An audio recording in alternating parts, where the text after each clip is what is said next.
नमस्कार दोस्तों, आज के हमारे इस वीडियो में हम आपके लिए सफला एकादशी की व्रत कथा लेकर आए हैं। एक समय की बात है जब महाराज युधिष्ठिर भगवान श्री कृष्ण से अत्यंत महत्वपूर्ण प्रश्न पूछते हैं। हे जनार्दन, पौष मास के कृष्ण पक्ष में कौन सी एकादशी आती है और किस प्रकार इसका पालन करना चाहिए? कृपया इस बारे में मुझे बताएं। युधिष्ठिर महाराज की बात सुनकर भगवान केशव बोले, हे धर्मराज, पौष मास के कृष्ण पक्ष में आने वाली एकादशी का नाम सफला एकादशी है। इस एकादशी के दिन भक्तों को भगवान नारायण के विग्रह की पूजा अर्चना करनी चाहिए। मैं आपको सफला एकादशी की पौराणिक कथा सुनाता हूँ, ध्यान पूर्वक सुनिए। एक समय चंपावती नाम की एक सुंदर नगरी थी, जहाँ माहेश्मत नाम के एक अत्यंत पराक्रमी और धर्मनिष्ठ राजा राज्य करते थे। उनके 4 पुत्र थे। राजा का सबसे ज्येष्ठ पुत्र लुम्पक सदैव पाप कर्मों में लिप्त रहता था। स्त्री दुराचार, जुआ खेलना, ब्राह्मण और शास्त्रों का अपमान करना, वैष्णवों की निंदा करना उसके लिए सामान्य कार्य थे। उनके इन पाप कर्मों का असर राज्य पर पड़ने लगा। एक दिन राजा माहिष्मत ने उसे अपने राज्य से निष्कासित कर दिया। लुम्पक राज्य के बाहर के एक जंगल में रहने लगा, लेकिन अभी भी उसकी पापमय प्रवृत्ति में कोई कमी नहीं आई। वो दिन में जंगल के प्राणियों का शिकार करता और उनके मांस का भक्षण करता था, और रात्रि के समय नगर में जाकर लूटपाट करता था। अनेक बार लोगों ने उसे चोरी और लूटपाट करते पकड़ा भी था, लेकिन लुम्पक के पाप कर्मों का अंत नहीं हुआ। वो जंगल में एक अति प्राचीन विशाल भगवान श्री हरि के प्रिय पीपल के पेड़ के नीचे रहता था। इस प्रकार काफी समय बीत गया। आखिरकार उसके जीवन के परिवर्तन का समय आ ही गया।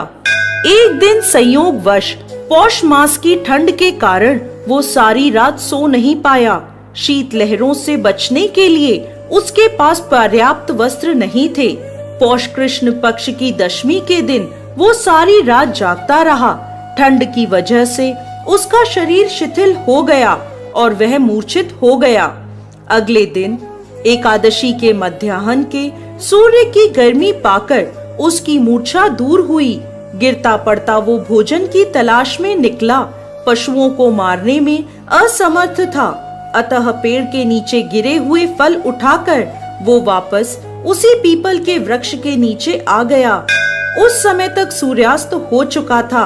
इस असहाय स्थिति में अपने पूर्व जन्म के कर्मों के कारण उसने भगवान नारायण को याद किया और कहने लगा, हे प्रभु, मेरी क्या स्थिति हो गई है।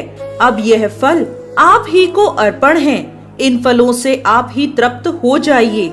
उस रात्रि भी ठंड के कारण वो सारी रात जागता रहा और भगवान का स्मरण करता रहा। इस प्रकार अनजाने में उसका एकादशी के व्रत का पालन हो गया। अनजाने में की गई इस तपस्या से भगवान प्रसन्न हो गए। अगले दिन सूर्योदय होते ही एक सफेद तेजस्वी घोड़ा लुम्पक के पास आकर खड़ा हो गया। उसी क्षण एक आकाशवाणी हुई, हे वत्स, ये घोड़ा तुम्हारे लिए आया है।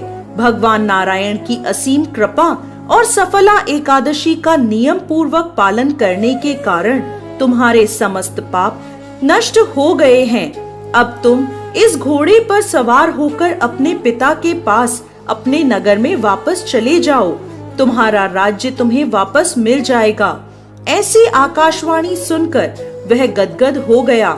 सफला एकादशी से अर्जित पुण्य फल के कारण उसका शरीर पुनः कांतिमान हो गया। उसी क्षण वो अपने राज्य को वापस आया और अपने पिता से क्षमा याचना करने लगा और उन्हें सारा वृत्तांत कह सुनाया। उसके पिता ने जब उसे समस्त सद्गुणों से युक्त देखा तो वह अत्यंत प्रसन्न हुए और लुम्पक को राज्य का कार्यभार संभलाकर वो वन को तपस्या के लिए चले गए।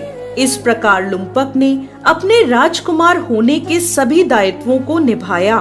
अपने पिता के पद चिन्हों का अनुसरण करते हुए वो अपने देह को त्यागने के बाद वैकुंठ लोक को प्राप्त हुआ। कथा समाप्त करते हुए भगवान श्री कृष्ण कहते हैं, हे राजन, जो व्यक्ति सफला एकादशी की इस कथा का श्रवण या पाठन करते हैं, उन्हें राजसूय यज्ञों का पुण्य फल प्राप्त होता है।